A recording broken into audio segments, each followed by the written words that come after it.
Thank you. We now recognize Representative Amelia Sykes from Ohio. A gentlewoman comes from a family of leaders in her state, and we are glad to have her here serving in Congress with us. Ms. Sykes. Thank you, Mr. Chair, and thank you to Ranking Member Neal for holding this hearing today and offering members an opportunity to speak on tax priorities that are so important to our districts. I appreciate the both of you for your leadership in this committee, and I look forward to working with you to improve our nation's tax code for the people of Ohio's 13th Congressional District and for Americans all around the country in this 119th Congress. Before speaking on priorities for the upcoming Congress, I want to highlight a policy from the 118th that is driving the conversation in my home district. It's the Social Security Fairness Act. The Social Security Fairness Act eliminates the windfall elimination provision in the government pension offset from the Social Security Act, which previously prevented public service employees from receiving their full Social Security benefits if they also received other forms of retirement benefits, such as a pension. There is no good reason why teachers, firefighters, and other public service employees who have earned their retirement benefits should not receive them. Again, they earned these benefits, and they should not have been penalized for working hard. Ohio is especially going to benefit from this piece of legislation, with the Congressional Research Commission indicating over 230,000 Ohioans will be eligible for increased benefits because of this law. The Social Security Fairness Act is not just important because it provides relief to thousands of my constituents who were frustrated and are frustrated they couldn't receive their full benefits.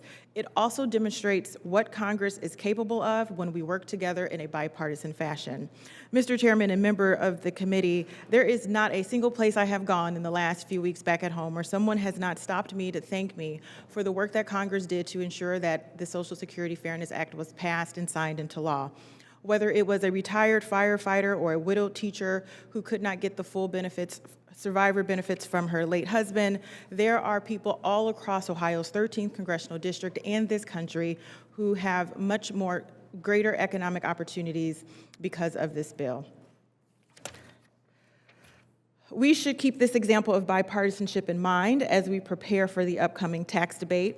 With so many provisions from the Tax Cuts and Jobs Act expiring, we have a great opportunity to lower costs for the American people and give families a better chance at the American dream.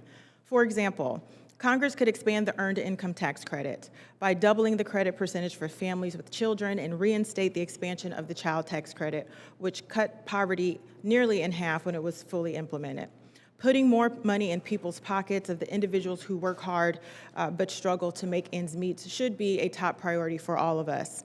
Both of these policies are included in my first bill of the 119th Congress, the Lower Your Taxes Act, which if implemented would expand the middle class by reducing costs and expanding opportunity for everyday working families.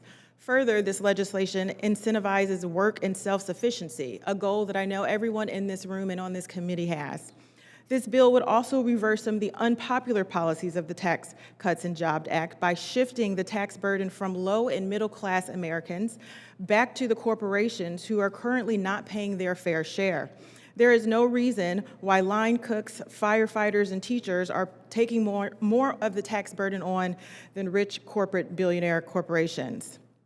We instead know that the best way to deliver for American families and workers is to invest in American families and workers and not greedy corporations.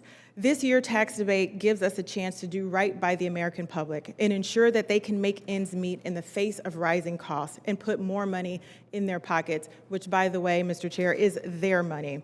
I hope this committee takes these issues into consideration as we look to improve the lives of America's hardest workers, including those in my community and my district, the birthplace of champions, Ohio's 13th Congressional District. Thank you, Mr. Chair. I appreciate the opportunity to address the committee, and I yield back.